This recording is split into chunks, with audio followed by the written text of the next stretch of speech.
సంగారెడ్డి జిల్లాలోని తొగర్పల్లిలో చెరువు పొంగిపొర్లడం వల్ల కాలనీ జలమయమైంది. దీంతో సుమారు 45 మంది కాలనీ వాసులు వరద నీటిలో చిక్కుకుపోయారు. గత 2 రోజులుగా ఈ ప్రాంతానికి రవాణా, విద్యుత్ సరఫరా పూర్తిగా నిలిచిపోయింది. వరద ఉధృతి పెరుగుతుండటంతో కాలనీ వాసులు ఆందోళన చెందుతూ కాపాడాలంటూ ఆర్తనాదాలు చేస్తున్నారు. సమాచారం అందుకున్న అధికారులు ఘటనా స్థలానికి చేరుకున్నారు. మత్స్యకారులు నాటు పడవ సహాయంతో కాలనీ వాసులను సురక్షిత ప్రాంతాలకు తరలిస్తున్నారు. తహసీల్దార్, పోలీసులు కూడా సంఘటనా స్థలానికి చేరుకొని సహాయక చర్యలను పర్యవేక్షిస్తున్నారు. తొగరపల్లి గ్రామంలో మరి పెద్ద ఎత్తున చెరువు అలుగువాడడం జరిగింది. ఇది 3 రోజుల నుంచిగా ఉద్రిక్తంగా పారడం వల్ల మరి దీని అవతల ఒక 9 కుటుంబాలు ఉండిపోవడం జరిగింది. మరి రాత్రి ఎక్కువ వాటర్ రావడంతో కరెంటు స్తంభాలు కూడా పడిపోవడం జరిగింది. దాన్ని బట్టి ఏం తెలిసిందంటే నాకు ఫోన్ రాగా నేను రావడం జరిగింది ఇక్కడికి. ఇక్కడ అధికారులు కూడా MRO, deputy MRO, village secretary, మరి సర్పంచ్ గారు, మిగతా మా ఆత్మ కమిటీ చైర్మన్, సిడిసి చైర్మన్ అందరు కూడా ఇక్కడ రావడం జరిగింది. మరి ఆ 9 మంది ఫ్యామిలీలో ఒక 40 మంది ఉన్నారని సమాచారం. మరి వాళ్ళకి రాత్రి నుంచి కరెంటు లేదు, నీళ్లు లేవు, పాలు లేవు, ఏమీ లేవు.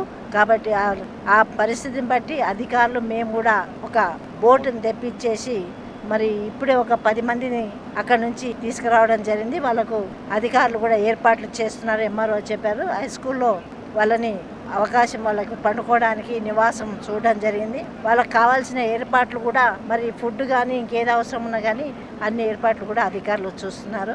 తొగరపల్లి గ్రామంలో జిల్లా కలెక్టర్ గారి ఆదేశాల మేరకు, అదేవిధంగా జిల్లా ఎస్పీ గారి ఆదేశాల మేరకు ఇక్కడ ఉన్నటువంటి కొండాపూర్ మండల్ తొగరపల్లి గ్రామంలోని ఈ చెరువు ప్రాంతంలో నిన్న నైట్ వర్షానికి 10 సెంటీమీటర్స్ భారీగా నమోదైంది. ఆ కారణంగా జిల్లా కలెక్టర్ గారు ఆదేశాలు ఇవ్వడం జరిగింది. తొందరగా ఎంత వీలైతే అంత త్వరగా ప్రికాషనరీ మెజర్స్ తీసుకొని వాళ్ళు తొందరగా షిఫ్ట్ చేయమని చెప్పారు. వెంటనే కలెక్టర్ గారి ఆదేశాలు, ఎస్పీ గారి ఆదేశాలు పాటిస్తూ వాళ్ళందరినీ కూడా జిల్లా పరిషత్ హై స్కూల్ సఫిషియెంట్ ప్లేస్ ఉంది, అక్కడ వాళ్ళని అకౌంట్ చేశాము. 13 ఫ్యామిలీస్ ఉన్నాయి, అక్కడ ఒక 6 హౌజెస్ ఉన్నాయి. వాళ్ళందరినీ కూడా ఎస్టీ ఎరికల ఫ్యామిలీస్ ఉన్నారు. వాళ్ళందరినీ కూడా మేము సురక్షిత ప్రాంతాలు, వాళ్ళకి ఫ్యూచర్లో మళ్ళీ వచ్చే ఇది వర్షం ఎలాంటివంటే చెప్పలేక వస్తుంది కాబట్టి, సడన్గా వస్తుంది కాబట్టి ఆ యొక్క ప్రికాషన్ మేజర్ తోటి వాళ్ళందరినీ కూడా సురక్షిత ప్రాంతాలకి తరలించడం జరిగింది. వాళ్ళకి ఫుడ్ కానీ, బేసిక్ అమ్యూనిటీస్ కానీ అన్నీ కూడా ప్రొవైడ్ చేస్తున్నాము. వాళ్ళకి ఎలాంటి ఇబ్బంది లేకుండా మొత్తం వర్షం తగ్గిన తర్వాత మళ్ళీ వాళ్ళకి సురక్షిత ప్రాంతాలు తరలించే బాధ్యత చేస్తున్నాము. ఇటు పోలీస్ డిపార్ట్మెంటు, పంచాయతీ డిపార్ట్మెంటు, తర్వాత ఇరిగేషన్ డిపార్ట్మెంట్ అందరి సహకారంతో ఈ కార్యక్రమం చేపడుతున్నాం. Thank you very much. ఈ తొగరపల్లి కొండాపూర్ లిమిట్స్లోని తొగరపల్లి విలేజ్లో అలుగు భారీగా పోయడం వల్ల ఉన్నటువంటి ఎరుకల వాళ్ళ ఫ్యామిలీస్ ఒక 9 ఫ్యామిలీస్, 13 ఫ్యామిలీస్ ఉన్నాయి. ఒక 6 హౌజెస్ ఉన్నాయి. ఒక 25 మెంబర్స్ వరకు అందులో చిక్కుకొని ఉన్నారు.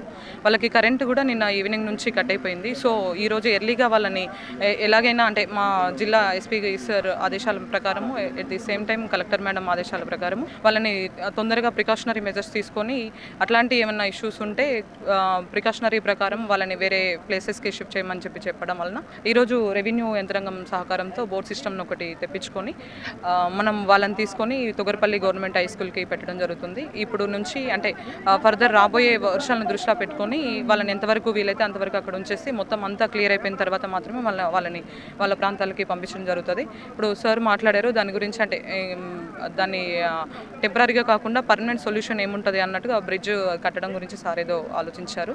దాన్ని పెడితే కనుక నెక్స్ట్ ఇయర్ ఇలాంటి సిచ్యువేషన్ రాకుండా ఉంటుంది. అట్ ది సేమ్ టైం ఇప్పుడు వాళ్ళని తీసుకొచ్చిన తర్వాత తొగరపల్లి గవర్నమెంట్ హై స్కూల్లో ఉంటారు. వాళ్ళు ఒక 25 మెంబర్స్ వరకు ఉంటారు. వాళ్ళకి కావాల్సిన ఫుడ్ కానీ, ఫెసిలిటీస్ కానీ అన్నీ మేము అంటే రెవెన్యూ డిపార్ట్మెంట్ వాళ్ళతో కోఆర్డినేషన్ చేసుకొని పోలీస్ డిపార్ట్మెంట్ వాళ్ళని కూడా మేము సహకారం చేస్తాం. మార్నింగ్ కొంచెం తక్కువ ఉండే సార్, రాత్రి అయితే చాలా వచ్చేసరికి భయం అయింది. అందరం ఒక దగ్గరికి వెళ్ళి వచ్చినాము. అందరం ఉన్నారు. రాత్రి ఏం వడుకోలేదు, ఉన్నది తిన్నాం, పడుకున్నాం. నైట్ 9 o'clock అట్లా కరెంటు పోయి నుంచి ఇంకా ఫుల్ భయం అయింది. పిల్లలు భయపడుతూ వణుకుతూ ఉన్నారు. వర్షంకు బయటికి ఏడలేదు, ఏడుస్తూనే ఉన్నారు. అట్లా జరిగింది సార్ మార్నింగ్ నైట్లో. ఇక మార్నింగ్ నుంచి కూడా ఏం వండుకోవడానికి ఏం లేవు. రైస్ ఉండేది వండుకున్నాం, కొంచెం తిన్నాం నార్మల్గా. ఇక మార్నింగ్ నుంచి ఇంకెక్కువ వర్షం చూస్తుంటే ఇంకా భయం అవుతుంది. ఇంకా వస్తుందేమో, ఇంకా వర్షం వస్తుందేమో, ఇంకేం మునిగిపోతుంది అంటే నైట్ అంతా ఇదే భయంతో బతికినాం సార్ మేము. మా పిల్లలు మాత్రం చాలా ఇబ్బంది. అక్కడ పాములు వస్తున్నాయి, పాములు అయితే చాలా వచ్చినాయి. నైట్ ఆ వర్షం మొత్తం ఇంటి దాకా వచ్చింది. ఆ నీళ్ళలో నుంచి మాకు వచ్చేసినాయి. ఇట్లా ఇంట్లో నుంచి చాలా చంపేసినాం, అయినా ఆగుతూనే లేవు. వర్షం ఆగలేదు నైట్. ఇప్పటి వరకు కూడా వర్షం ఆగుతూనే లేదు. ఆగుతుందో అనుకుంటున్నాం కానీ ఆగుతలేదు. అది ఇంకా వర్షం పడుతుందేమని సరే సరే ఇంకా సెక్యూరిటీ వాళ్ళకి అక్కడ ఎంఆర్ఓ వారికి కాల్ చేస్తే వాళ్ళు అన్నారు ఇట్లా రండి మళ్ళీ అక్కడ భయం అవుతుందని చెప్పేసి సరే మేడం వస్తామని చెప్పేసి వాళ్ళు ఈ ప్రయత్నం లేని విధంగా ఈసారి వచ్చిన వానలకి చాలా అక్కడ ఉన్నటువంటి ప్రజలము చాలా ఇబ్బంది పడ్డాము. మేము 40 years ఏజ్లో ఈసారి ఫస్ట్ టైం చూసినాము. ఇక్కడ వాటర్ ఫ్లో చాలడం వల్ల మా ఇళ్ళ వరకు కూడా మొత్తం నీళ్ళు వచ్చినాయి. అక్కడ ఉండాలంటే మాకు చాలా భయం అయిపోయింది. రాత్రిలో మొత్తం అందరం గుమ్మగూడి ఇంత భయం అందరూ అయితే ఒకదైనా గుమ్మగూడి అదే అందరూ కలిసి ఒక దగ్గర గుమ్మకై ఉన్నాము. కరెంట్ కూడా లేకపోవడం చాలా ఇబ్బంది పడ్డాము. అట్లా కాబట్టి మాకు ఇక్కడ ఎప్పటికైనా చాలా ఇబ్బంది ఉంది. కాబట్టి మాకు ఏదైనా పరిష్కారం శాశ్వత పరిష్కారం చూపించాలని ప్రశాంత్ గౌడ్ అనే అతను వచ్చి మాకు సాయం ఇక్కడ తీసుకోవడం జరిగింది.